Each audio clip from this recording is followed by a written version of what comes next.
Okay, so those of you who aren't participating in this session, if you all could move to the end of the tent or go over to the drinks tent, that would be fantastic, so that those of us who are listening can really hear what's going on.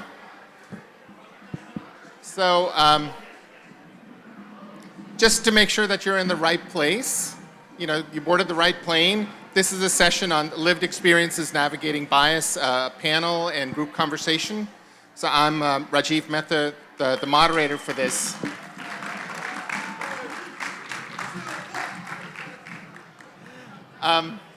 So I was just telling the organizing committee that they were quite brave to organize a session talking about bias. It's obviously a very important topic, but it's also often quite challenging and uncomfortable for many.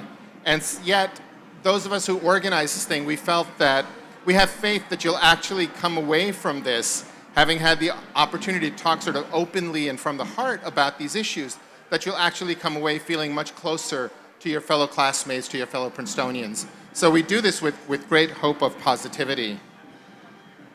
Just so you have a sense of the outline of the program, because it's going from 1:30 to 3:30, but it's broken up into sessions. After these intro remarks, we're gonna have a panel discussion, and hopefully by then our fourth panelist will be here. And we'll have a conversation for a while. There'll be lots of time for Q&A. And just so you know, on your tables, there's little cards and golf pencils. And so when you have questions for the panel, please write them down and hand them up. And if I can have Mike, there's Mike, and Linda back there. They're your roving, Vanna Whites, to collect the questions and stuff for you. So please, as you have questions for the panel, write them down, hold them up, and the two of them will collect them. And then, so that's gonna take up, between the panel conversation and the Q&A, the first hour. And then the second hour, we're gonna encourage you at your tables to have conversations amongst yourself on what you heard and your own experiences about bias and navigating it, so that we can talk about that. And I'll give you more instructions on that as we get there. So just wanted to start off with just a short background of how in the world we came to organize this panel. One of the silver linings of the pandemic was, I think, the 82 online sessions that we had, that Jordan started and sort of has done such a marvelous job shepherding.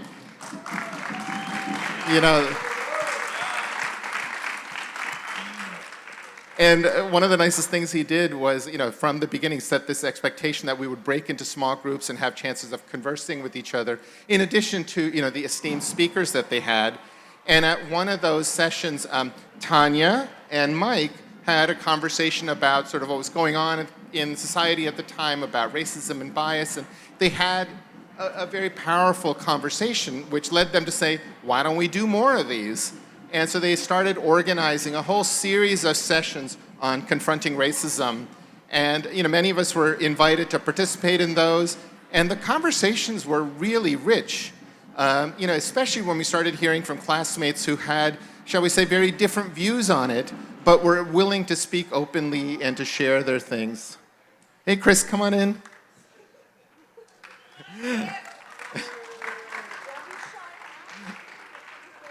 So that then led to Tanya and Mike and David Stephen Hope to organize a Confronting Racism working group. Some controversy over naming it that, but never mind, that's what we call ourselves. And so over the last 2 years, we've been having lots of regular meetings talking about various issues, contributing to the debate on campus. And as we're preparing for the 40th, we asked ourselves, what could we do to participate in this? And so we thought of this idea of focusing on the lived experiences of us. I should mention the folks on the working group.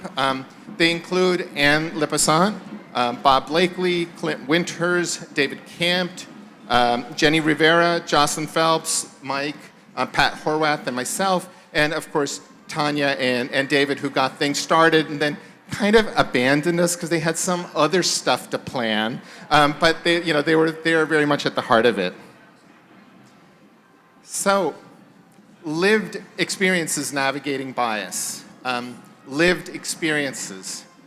What you're not going to be hearing from the panel are a bunch of sort of facts and figures from experts and so forth, Rather, all of us are going to be talking about our own experiences, what we've lived through, what that has led us to believe about the world, about our views, and how our own experiences have impacted how we think and how we see the world.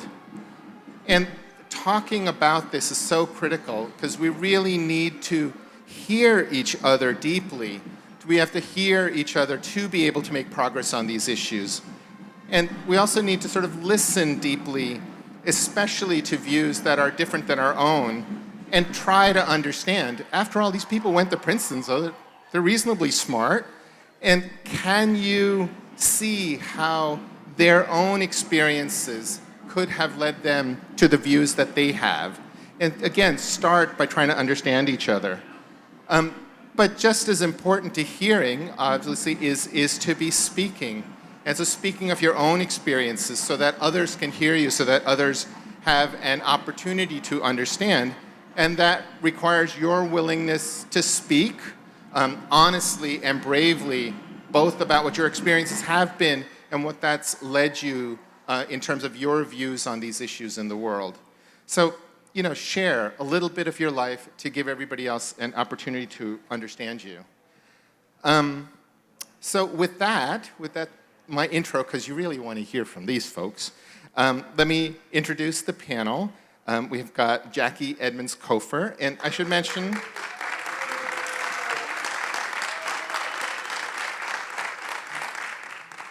on your tables you have this little piece of paper which has brief bios of our folks. I'll do a very, very brief bio on them.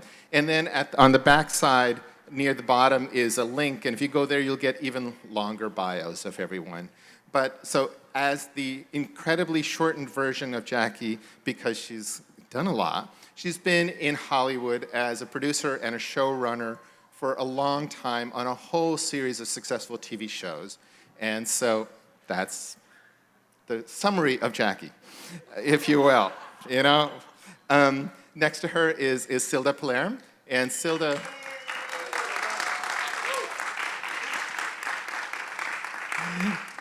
So Silda has long been involved in the legal world. She runs she's a partner at a law firm based in New York City, and a lot of her work that she's been doing in the last few decades has been around workplace misconduct, how women are treated, and so forth. And so she'll bring a lot of her experience. And then finally we have Chris Leggett.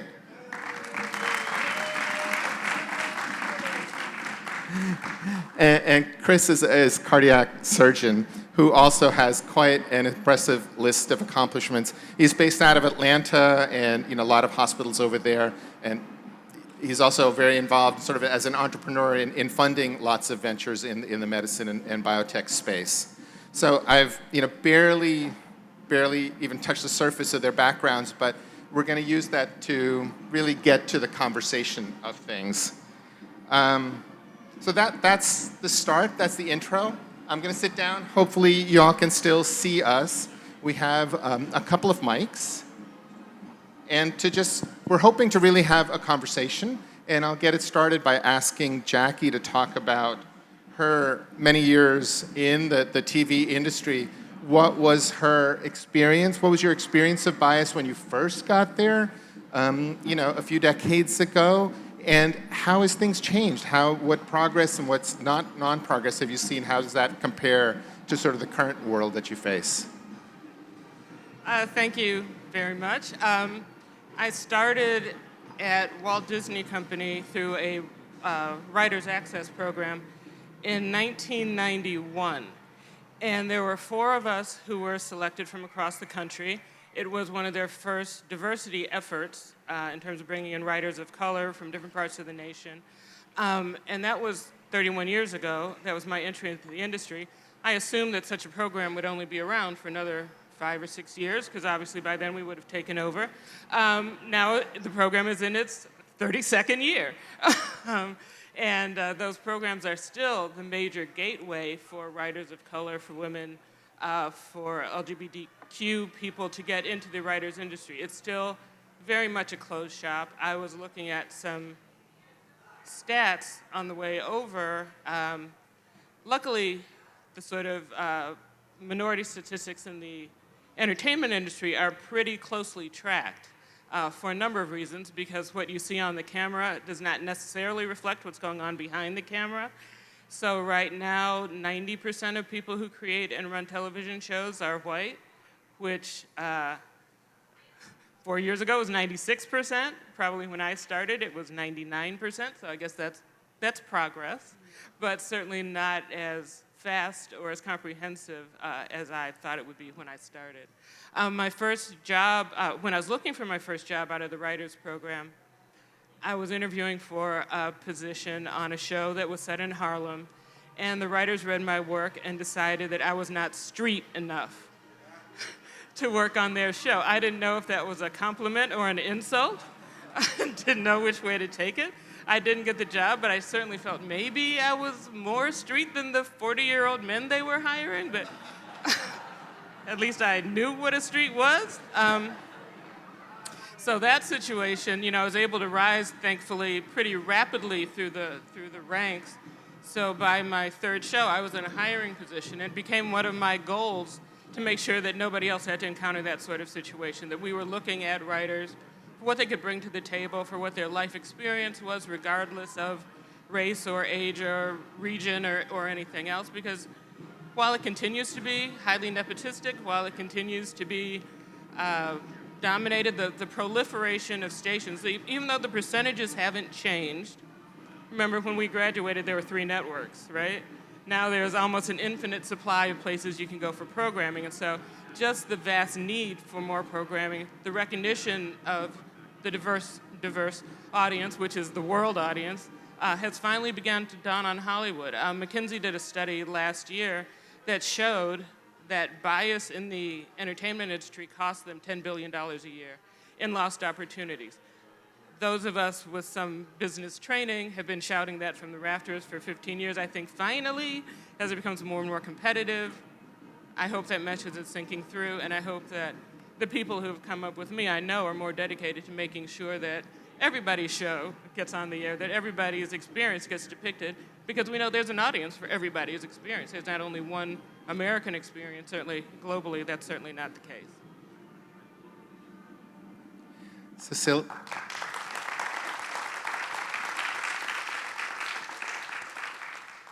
Silda, tell us about your experience over the years in the legal industry, and I think that might, it should just be on. When you speak, he's controlling it back there. Okay. Oh, yeah, hello.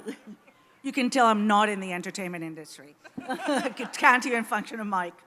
Anyway, first, thank you for having me here, and I just want to make sure to share that I'm going to speak from my perspective. It's really, it would be unfair for me to characterize my lived experience as every woman, and certainly not every Puerto Rican woman, but here we go.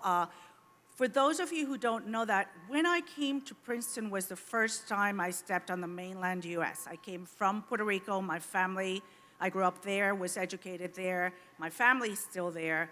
I've been now in New York for over half my life, but that's because I married an Aussie, so who knew?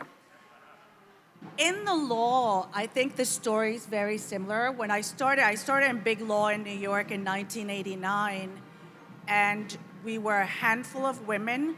There was perhaps one female partner who dressed in a suit just like every other man because she didn't want to attract attention to the fact she was a woman.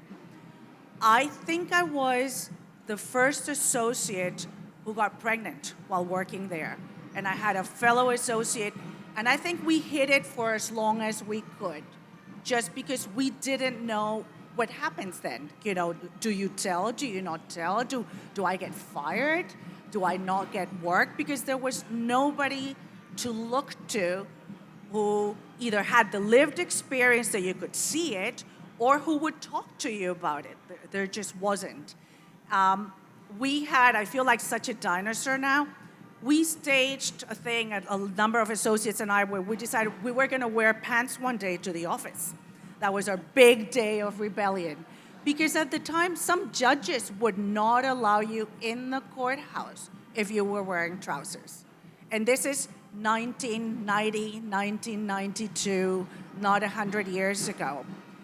The sad part about the law is that if you look at law schools, the number of women that are graduating is the same as men. In most of the classes, the top students, the top graduating students are women. They are going into law firms at the same rates as men, but the attrition is tremendous. And I didn't bring the stats, but if you look at the stats, the number of female partners in law firms is shameful. The number of female partners who are what are called equity partner, and that means they share equally as the men, it's even less. And why does that happen? A lot of reasons. One is this country doesn't have childcare, and the way we work doesn't recognize that that is a fact of life, that women are the ones who give birth, the women then are the caregivers, and they're the caregivers now not just of their children, but oftentimes of an older relative. And we don't have support for that. So what you find happening is that those crucial years when in your 6th year in a law firm where people have learned a lot or getting their bearings, then they leave because they go and raise their families. And it doesn't happen with men. And even as law firms, and many of them are giving paternity leave, some men are afraid to take it. They think that that's it's weak. We shouldn't be doing it. And as a culture, I think that's something we need to encourage, that this is not a women's issue, it's a family issue. And if we want to really support family values, supporting people who want to have children, having children. In the same way, the networks that men have, the women, we haven't built them yet. The men, and this is a fact, will go to the golf course and they will do deals there and they will meet each other there, and the women haven't. And then let's not even talk about my experience as a Puerto Rican woman. I don't think I've ever in any job in corporate America have worked with another Latino lawyer, ever. And I was at Warner Music Group for 14 years. I was at a law firm for 6 years. I was at the U.S. Attorney's Office for 2 years. Did not have one other female Latino colleague. And yes, things are improving, but as we talk about bias, what is really important for us to consider is not just giving people access, it's giving people participation and a voice in the place, because otherwise it's not going to change. And if at some point you're in that position where you can mentor someone and help them out, you should. I feel an obligation everywhere I am. If somebody comes to me, a woman, and especially a Latina woman, to talk to me about my experiences or how can I help them, if at all, if it's only just to talk, I do it, because I think that's the way we're going to help each other. Thanks, Silda.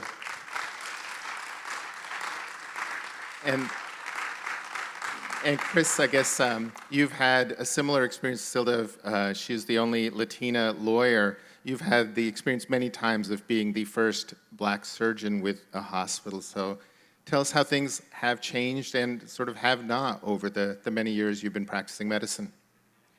Well, let me give you a little background on this sort of unequal treatment and unequal distribution.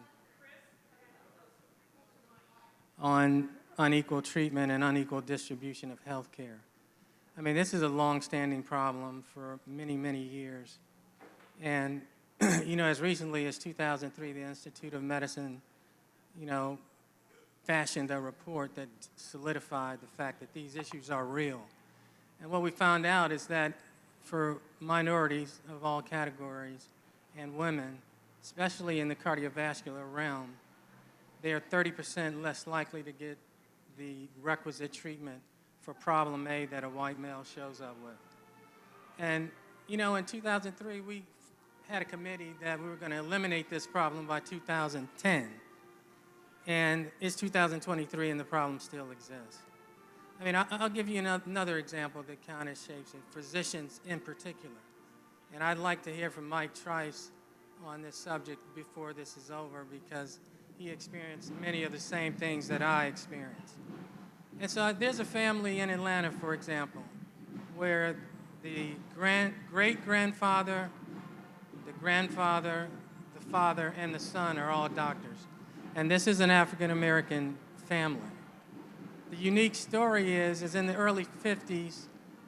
the great-grandfather was a physician. He was a surgeon. And he couldn't get admission or privileges to the white hospitals. He could work at the black hospitals, but he couldn't work at the white hospitals. He could actually admit his patients to the white hospitals, but he couldn't take care of them because white doctors had to take care of them. So as it turns out, the great-grandfather has a heart attack one night.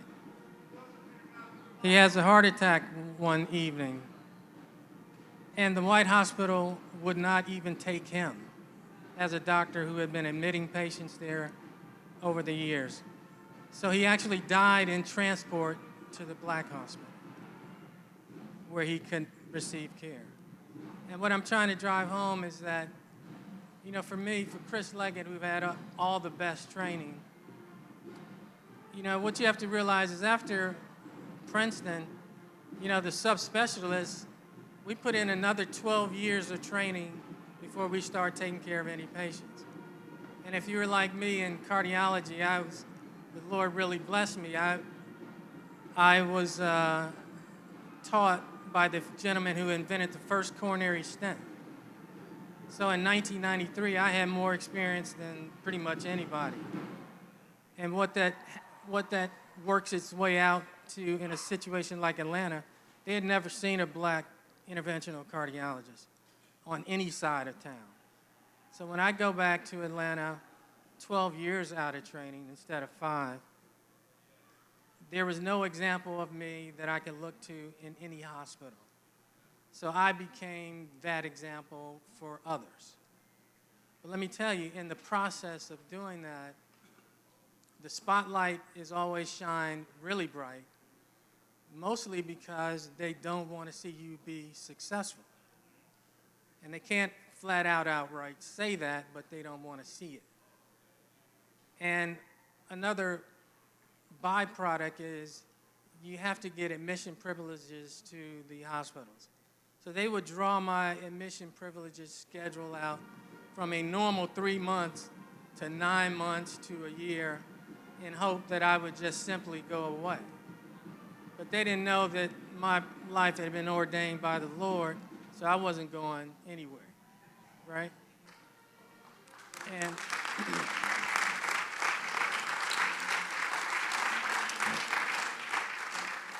And the true reality is in many of these situations that are not fair, you can actually visualize yourself as the victim, or you can take it and become a victor in the situation down the road. And that's what actually the grandfather in this scenario I presented to you, instead of going away, he actually became the chief surgeon at the very hospital that his father died in. So he engaged the problem. And I think, you know, as we sort of try and figure out our path, there's certain things that are true. Dedication, you know, perseverance, preparation. Excellence always finds a way to exist. Over time, the thing about medicine is, particularly in the cardiovascular situation, is people want to survive. And if you're the best person at what you do, they're going to come see you whether they like you or not. I mean, I had this one guy who was a grand wizard of the Ku Klux Klan who came to see me because he was having a heart attack. Now, he did say, has the world come to this that I have to let a Nigger take care of me? But he wanted to survive more than he wanted to hate me, right? So I say to you that perseverance, excellence, and a dedication to your craft, in medicine at least, will knock down barriers because people's health ultimately becomes paramount. And I think that, you know, there's so many categories to go with this question, but I was the only, after Shelley Geyer, one of my best friends from high school, There were 8 black people at Andover in, what, 75? In 1975, there were probably 8 black people at Phillips Academy. John Barris, who I played basketball with in high school and college, we were 13 when we met.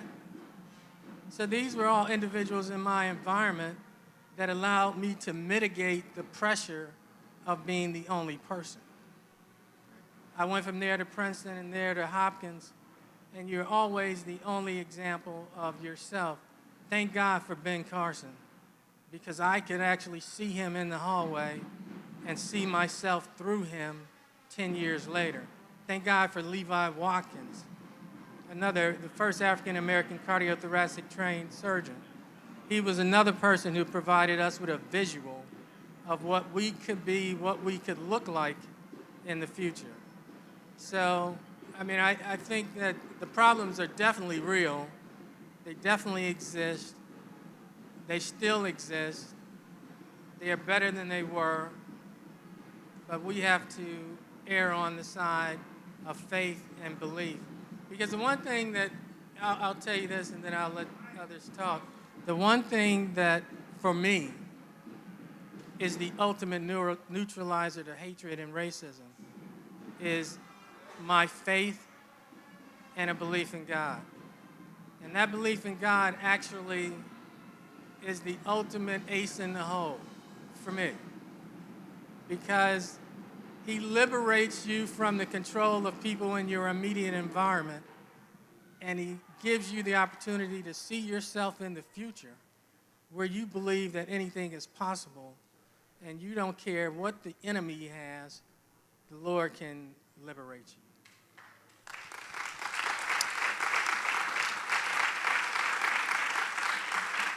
So I want to just remind everybody that if you have questions to ask the panelists, you write them on the little cards and hand them to Linda or to Mike. I've seen a couple of people come up with, take questions to them, so just want to encourage the rest of you to do that. Let me ask another question of you folks, since we already heard Chris talk about it a little bit, which is, how and to what extent, Silda and Jacque, have your experience of bias influenced your career, both in the sense that it inspired you that I gotta go fix that, or perhaps like, well, it's easier to go this way, so I'm going that way. How have these things impacted your career choices? Well, certainly, aside from practicing law, in particular in the last 15 years, it became clear to me that a priority in my life was going to be helping women and advancing the rights of women. So even when I was doing music litigation, I made myself busy in organizations that were helping women, be it victims of domestic violence, Planned Parenthood, both as board member and as a volunteer. Then eventually I went to work for a women's organization, a non-for-profit organization, and ended up starting my own business that really works in helping workplace systems, in workplace misconduct, but it's all part of a continuum that it became really important to me. And I have a daughter, and I would like to see her, she's a lawyer too, and I would like to see her function in a space that will be more accepting and accommodating of her work, and treat her as an equal in a way that women our generation, we had to claw for everything we got.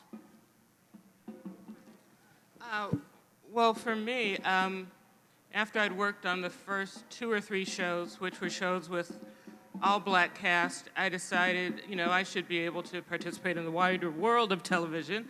There are a lot of shows out there that I like that maybe I could write on. And I had a very aggressive agent at the time, and he went out and was, beating down doors and everything, trying to get me a job. And he came back after a couple of months, and he said, I think this industry might be racist. And you said, no. I was shocked. What? I was shocked. But, I was able to keep going. I think one thing that Chris said is very important, which is just perseverance. Like you were saying, the attrition rate for female attorneys, because you just get beat down. I call it perseverance. My husband calls it hard-headedness, but whatever it is, I just was not going to be denied this career. I was just going to keep going whatever it took until, and that's when I really started working to get my own show where I was in control of that hiring situation. And when that happened, it was actually at BET, and I was their first scripted television show. And that was a very interesting experience for a number of reasons, because I was at the point where, I was beating my head against this door in mainstream television, and I had to sit back and say, well, what kind of stories are really important to me to tell? Is it really that important for me to tell Friends? Or is it more important for me to tell a story kind of based on me and my husband, about a romantic comedy about 3 black couples at various stages of relationships? Or, do a show like Moesha, which is about black teenage girls. Maybe that is actually more important to me, and I should, like you said, take this path instead of trying to beat down the path that wasn't open to me. So that's pretty much where and that actually did work, because as time went on, those doors that had been closed early in my career are now open. So, it was a good diversion, but it also helped me keep my eyes on that prize of representation, which is really what's important to me now, making sure that the characters I create, the shows that I work on, are representing adequately the best of the people that we're writing about. And I want to add, I don't want to be a downer. You're obviously an extraordinary person, as is Chris, but the fact that some of us have persevered and succeeded, we just cannot set aside or forget that there's institutional biases that are just sitting there, making it all harder for a lot of people. And that even though, yes, things have changed, yes, things have improved, and we are having conversations that we weren't having before, or we are aware there's certain circumstances, because I'm not talking about the egregious behavior, I'm talking about the day-to-day, you don't look Puerto Rican kind of thing. It's still there, and it's very real. I was just going to add my own own experience, which is somewhat different, perhaps partly from being sort of oblivious to what's around me. So you have to actually pay attention to sometimes notice. So I was, after Princeton, I was at NASA for a long time. So, in one sense, it's a very scientific place, and there's no bias there. But when I was very young, there were a lot of the Asian scientists at NASA Ames out in California who were quite up in arms about their treatment. But I was sort of oblivious to what they were talking about, because I had not been there long enough to experience it. And then later I was in the high-tech industry in Silicon Valley at companies like Apple and Adobe. And then for the last 15 years, I've been in the nonprofit space. And in preparing for this panel, I took some time to think about my own experiences. What has been, what difficulties have I faced? And to be quite honest, it's hard to give you an honest answer, because partly I can write it off to being oblivious, simply not knowing that you weren't invited to all of these things because you didn't fit, which I know is real, because David Camp and I met with a mutual friend of ours a couple of nights ago, and I remembered when I had gotten my friend, another black man, an interview at the company I was in, and they didn't hire him, and during the going around with the folks about, what was the feedback from the interview, he was described as too articulate. It's like, a black man from Detroit's not allowed to be eloquent. How does that? And so I know that this existed, but I also want to say so much of, we can easily blame ourselves. I mean, I do this all the time. It's like, maybe I'm making less progress because, well, I'm not as smart. I'm not as capable. What could I have done better? And so it's the other side of kind of the stubbornness and tenacity that Jacque was talking about. We're so busy it's like, this is important. We're going to go make it happen. And sometimes we're not conscious of some of the issues that we're dealing with. I'd like to add a little bit to that, in that I think we, in our training, you have to embrace the grind, so to speak. I mean, life ain't been no crystal stair for any of us. And to the extent that you can embrace the grind and challenge the grind with excellence, that's your way out. I mean, I can a good friend of mine recently told me that sometimes you get dealt a bad hand. But just remember, it's not the only hand in the deck. And if you can stick around and survive long enough to get a good hand, you can realize what actually can be done. But if you bail out on your bad hand, you never see the good hands that are waiting for you. And I think our path has never been a straight line from A to B. It's been circuitous. It's had its roadblocks. And I mean, I look at Kevin Williams. His father was the first black doctor I ever met. And I was like a freshman at Princeton. What kind of sense does that make? But I got to meet him because he was dean of Case Western Reserve School of Medicine. I didn't even know he was Kevin's dad. And then Kevin's sitting right there. But and take Shelley. I'm going to use her for an example, if she doesn't mind. You know, in 1965, her parents, both mom and dad from Greenwich, Connecticut, was on St. Peter's Bridge in Alabama, marching for civil rights. I mean, they decided that they did not want her to grow up in the world that was what we call the United States. Their efforts, plus the efforts of many people, is what allowed Shelley and I to meet in 1975 after the passage of the Civil Rights Act, and I got a scholarship to Andover from the A Better Chance organization. That organization didn't exist before the Civil Rights Act was passed. So you'll never hear her talk about it. So I'm going to talk about it because it was the pathway for us to now have a friendship that's 45 years in length.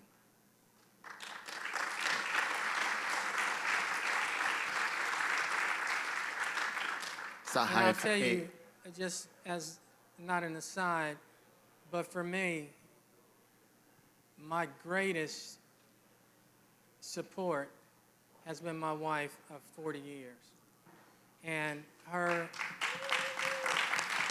would just say that when I got beat up and wounded, somebody had to patch me up behind the scenes and open the door for me to go out and fight the next day. Her patchwork, I'll never forget. I was taking organic chemistry in the summer with Kevin at Case, and I was just pressed for time, so I started studying my organic chemistry during church. I had flashcards on the seat, and if the sermon was particularly bad, I'd just go out in the parking lot and study, right? One weekend, Denise came up to me, and she simply said, "You can't ask the Lord to bless wrong. So if you're going to study in church, you pretty much know he can't bless that. So you're probably not going to remember anything you studied." Did you test that? And she was absolutely right, because when I embraced her philosophy, which I thought was ridiculous, but when I embraced her philosophy and decided I'm going to give this God thing a real chance to see if he can liberate me the way he's liberated her, my grades got better, my confidence in myself got better, all aspects of my life got better because she was in it. And the importance of having a supportive spouse to me is priceless. And anything that I've achieved at this point could not have been done without her. And I'm very blessed with that.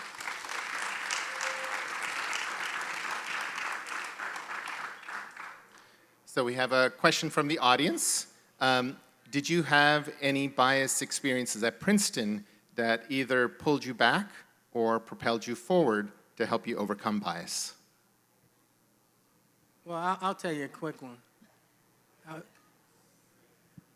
We were so pretty much unforgiving both ways that if we experienced bias, we weren't going to go to the head of the school to try and resolve it. We were going to pretty much resolve it on the spot. So we were going to decide, is it worth the sacrifice that we're going to make our relationship better? Or are we going to just walk away and keep hating each other? So there were so many examples. I mean, Dale, you know what the deal was. And it's amazing that we survived it. But there are too many examples to itemize. They're all over the place. For me, from the perspective of being a Latina here, was slightly different because, remember, as I said, I grew up in Puerto Rico. And the way that makes a difference is I grew up in an environment where everybody was Puerto Rican. I didn't need that person to look up to show me that you could be a doctor or a lawyer. All those were Puerto Ricans. The criminals were Puerto Ricans too. That was it. And that is really important because if you're not in a space where you can see who you can be, it's gonna be harder. So as a Latina here, I came with that, and that really made me stronger. It was not until I came to the United States, probably after Princeton and lived in New York, that someone told me, well, you are a person of color. I said, oh, okay, that's good, At Princeton, what I certainly lived, and I guess we didn't have the language then to call it what it was, but for me, it was what we would call now microaggressions. Oh, you have a funny accent. You look so exotic. And it's all that phrasing that maybe was well-intentioned, but it's always telling you, you are different. But I have to say that the same way you explained, Raj, I was so naive then. I thought, yeah, okay, these people are just ignorant and they don't know what a Puerto Rican is, and okay, I'll educate you. But I was shocked by the lack of knowledge, that probably half of my classmates didn't know that Puerto Ricans were American citizens. That they didn't know that, no, I didn't need a special passport to come here, and that, no, my parents didn't live in a palm hut, and that's how I came. So that was shocking to me, really shocking. I think my experience here was like you, Raj. I was too oblivious. Like you, I came from a very sort of secure background, so I wasn't looking out for things. Anything that happened, I kind of took personally, right? Like, oh, they don't like me, or they don't, those clubs aren't for us, so I have friends over here, that's okay. So I didn't, look on it with that eye until later, in retrospect, I was like, oh, that's why things went down a certain way, And it's also very interesting, two of my roommates are here. I think even though we were together for 4 years, the four of us had very different experiences and everything. So it's very personal depending on your department, depending on the people that you interact with, your peers, if you're playing sports. I think all of those things impact any bias that you encounter or the way that you feel it. I'll just add to that. My brother graduated from Princeton in 1972. And when he came here in 68, there were no women. There were 8 black students out of 6,000. His class brought the first 40 to campus. And let's just say that it was pretty clear that, where the line was divided, right? They had a band, they played in the eating clubs, but they couldn't become members. And I'll just say that I had a perspective of Princeton long before I got here. And when we were here, there were 300 of us. I mean, that felt like a lot of people out of 6,000, especially compared to 8. So here's another question. Now we've got a whole bunch of these to somehow get through. So this question asks, what about ageism? The one bias that we all face now, and many in our country don't even care it is so pervasive. So I'll just add that a really good friend of mine has a book out called This Chair Rocks, a Manifesto Against Ageism. And she's a friend, she's a riot. The book's crazy, and it really wakes you up to the issues around ageism. It's one of the isms that we haven't yet accepted is not a good ism. And so I wonder if anybody else on the panel has been dealing with ageism to speak about. Well, when I retired a couple of times. And when I retired from Warner Music Group, and I was 51 at the time, it was clear to me I was not going to get a job as a lawyer again, just because it doesn't happen. There are very few industries that will have you. The nonprofit world is very accepting of older people. I guess they appreciate that you have experience. Or, as you find, is people start their own businesses and start consulting, because then it's on your terms. I will say that it's becoming more and more shocking to me how I walk into a meeting and I happen to be the oldest person in the room. And I wonder how that happens. So my clients are younger, and my partners are younger, and it's strange. But look, it's true. I think that anybody who loses a job or decides to end a job in their 50s, if they want to re-enter the market, it's going to be a very limited market, and probably you're going to go on your own. You know, in medicine, there's certain disciplines when you just kind of have to accept the fact. I don't want to say that you're beyond your peak, but you are beyond your peak performance. And you have to come to terms with when are you providing more of a risk for a patient than a benefit just because you want to continue practicing. And I have a classmate who, in the past couple of weeks, we were going through a situation with her nephew. And the reality is that had he not been placed serendipitously in a particular hospital, he would not have survived. One, because technology to save him wasn't there. Two, because the individuals who were providing the care were clearly beyond the capacity to understand the new technology. But the fact that he was able to land in this particular hospital, and I was able to help make sure he got the right doctors, he walked out of the hospital. Walked out of the hospital.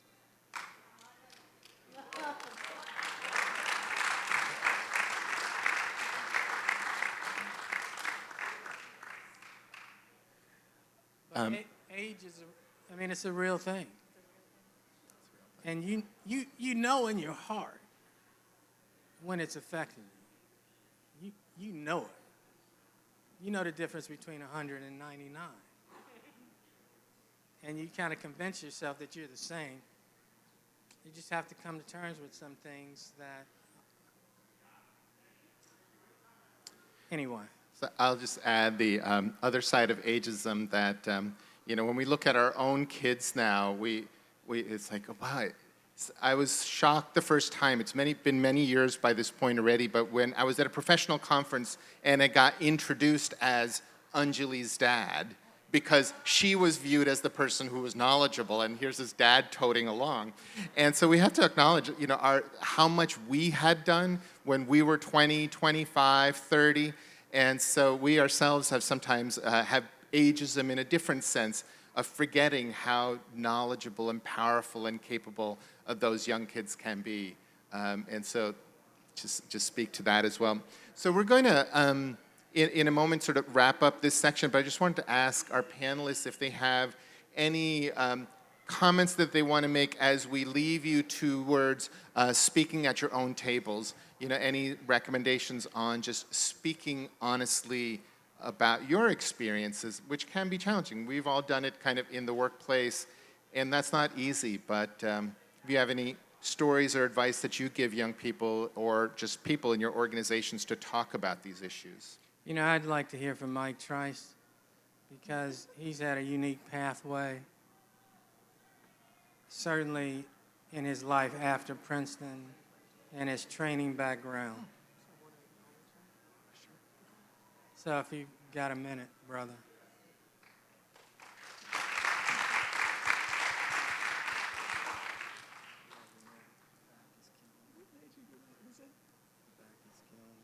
Really? Silda Chapter. Do you want to say anything? Did you have Listen, hey, Denise, how you doing?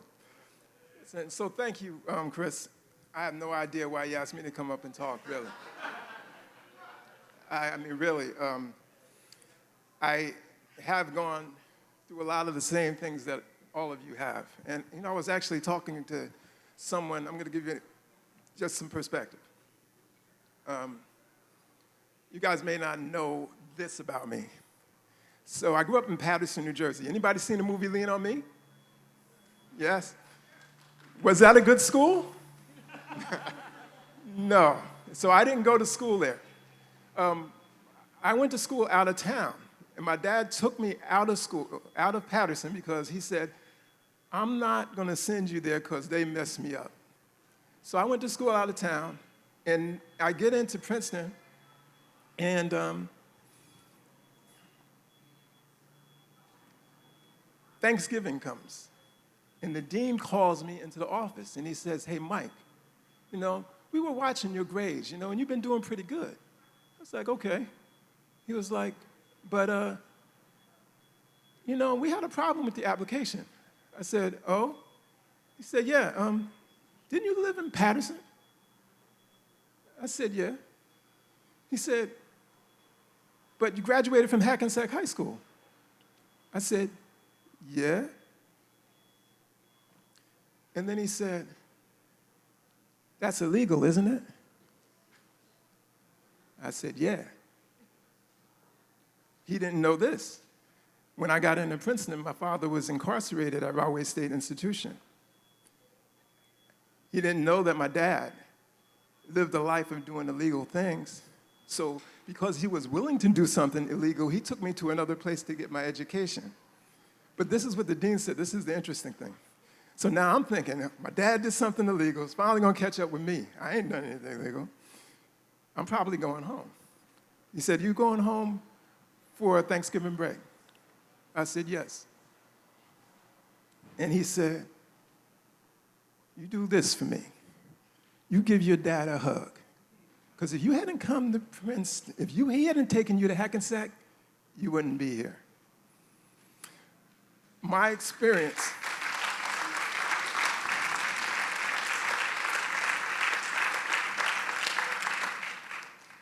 The reason I shared that is I've been talking to a lot of my classmates.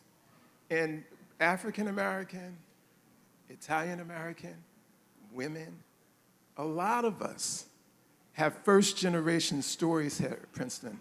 We kind of don't all tell it. You know, for me, I'm clearly very first generation. I mean, there's probably somebody else's dad was in prison when they got in. But, I mean, I'm probably not the only one. But a lot of us were first generation in some ways. And what Princeton taught me, and I'm just, you know, clearly not talking about what Chris expected me to talk about. What Princeton taught me is that you could be placed in a place where other people had every opportunity, generational opportunity, and you could be very, very different and come into that place and learn how to do what they do. And that's what Princeton meant to me. Now, let me explain what I mean by that. When you come to a place like this, everything wasn't laid out for us. It wasn't easy. But what we learned is if we worked as hard, in fact, most of the time, we felt sometimes we had to work even harder, we could still achieve. And that's something that we have all taken with us in everything we do. And it's not just us who are African American, it's some of my Italian American friends. We learned this stuff at Princeton. And this is something that's carried us through the rest of our lives. So I think it's a really important thing. I learned it here. No matter who you are, even if you've faced adversity, even if you have faced discrimination, if you had a lack of opportunity, if you're willing to, you get a good opportunity and you're willing to work really hard, there's ways to overcome the adversity that you have. And I think all of the people in this room are examples of that. I wish I could hear everybody's story about how some things weren't completely fair for them and they overcame it with hard work. So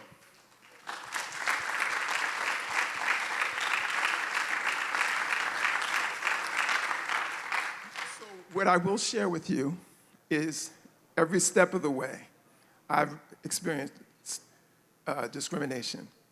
Every step of the way, I've experienced adversity. Great example at Princeton. Nobody gave a good example. I'm walking in one of these little hallways, entryways. I'm in an entryway. I'm just walking, and then somebody drops a pot out of the pot, like a flower pot. You know how Princeton had flower pots? Why would a flower pot fall down and almost hit me? So me being from Patterson, not wise, I run up the stairs to the next floor and go into what was actually a rugby room. And I was like, who dropped the pot? Who dropped the pot? Now, first I got past the first 3 guys. They said somebody in the back. Then I got into the back, and I said, who dropped the doggone pot? Who did it? And then I realized it was only one of me, and it was 6 of them, and they realized it too. And then one of them stopped and realized, when they realized it, he actually said this to me. He said, the N-word.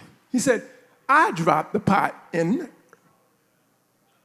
And I looked at him, and I realized I wasn't going to be doing anything about it. I was just going to walk back out, because at this point, I thought I really wanted to find him. I was going to fight 6 people. I wasn't. It turns out I went back. I told the deans about it, that they had called me that word. They dropped the pot. But that was an experience that I had with racism.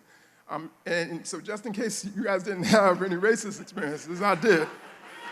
I could have had a racist experience and got my behind kicked too,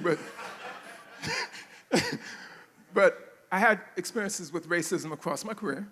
And in different kinds of ways, I can just tell you, I learned in general, things are not always as fair.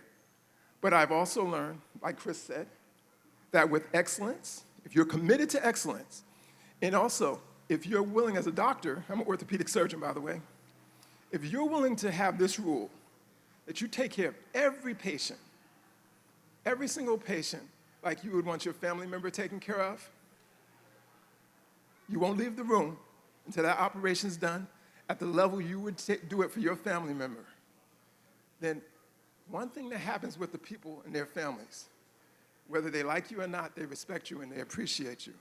So my summary is that, yes, I learned a lot from Princeton. Yes, I had a lot of adversity. Yes, I had a lot of experiences with racism, and I still run across them from time to time. But I use a lesson I learned here. Things aren't always going to be easy for you, but you can overcome anything with hard work and effort and treating people the way you want to be treated. Thank you, guys. I want to know what the dean did when you went to confront. What's that? I want to know, what did the university do when you went to confront? Oh, yeah, that's a great story. So she asks, what did the dean do? Actually, it's interesting. I'll tell you, there's one more piece of that story. Now she said. So having grown up in Patterson, I had multiple, like I had grown up and people were always fighting me. All right, I call it fighting me in Patterson. But when I got to Princeton, I had a couple of little altercations. And I was at a point where if I had one more fight, they were going to send me home. So I couldn't fight anyway. I was probably not going to, but I wasn't going to fight the 6 guys. So I walked in, but when I went to the dean, I told the dean, I said, you told me, don't fight. Tell me if somebody does something to you, and we'll take care of it. And he actually did. Those guys actually did. A group of them they didn't get kicked out, but they actually did get put on some sort of probation or took to some honor committee. Sorry, I left that out. Thanks, guys. No, the reason why I asked you that is because I think that as we all become more aware of these situations, in the workplace or wherever you are, one of the positive things that have happened is that we are speaking up. But people are not going to speak up unless they know that the institution they're in is going to do something. And if you don't have that trust and you don't have a culture in which you feel comfortable sharing or coming up with that problem, then nothing's going to happen. So I have to acknowledge this card that got passed up. It says, we have Princeton's first Black woman graduate here. So we want to acknowledge her.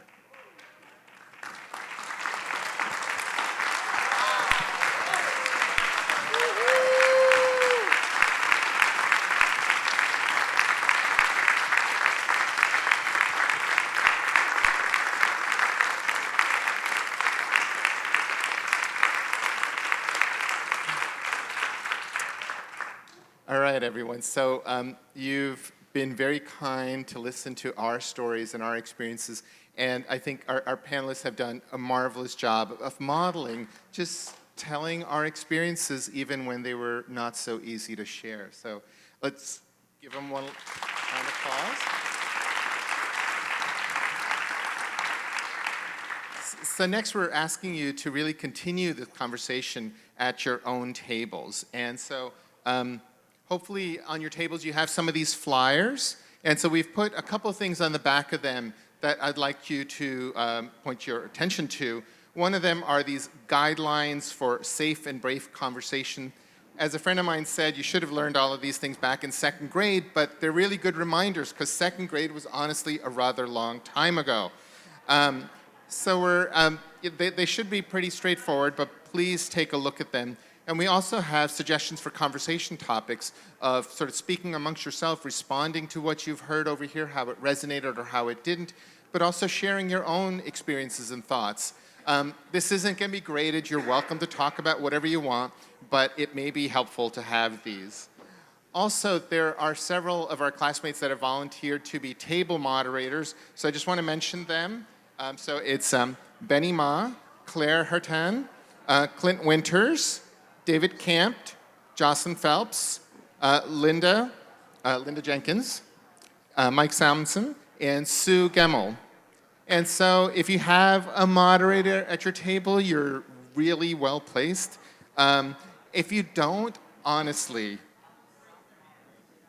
Oh, okay, all the moderators, could you please stand up and raise your hands so that everyone can see you? Thank you, Mike. And so if you're at a table that doesn't have a moderator, you're welcome to move, or you're really welcome to moderate yourselves. And so in 45 minutes, I'll bring that to a close and ask the tables, someone on them, to speak about any particular part of the conversation that they want to bring to our attention. So thank you all. Please talk.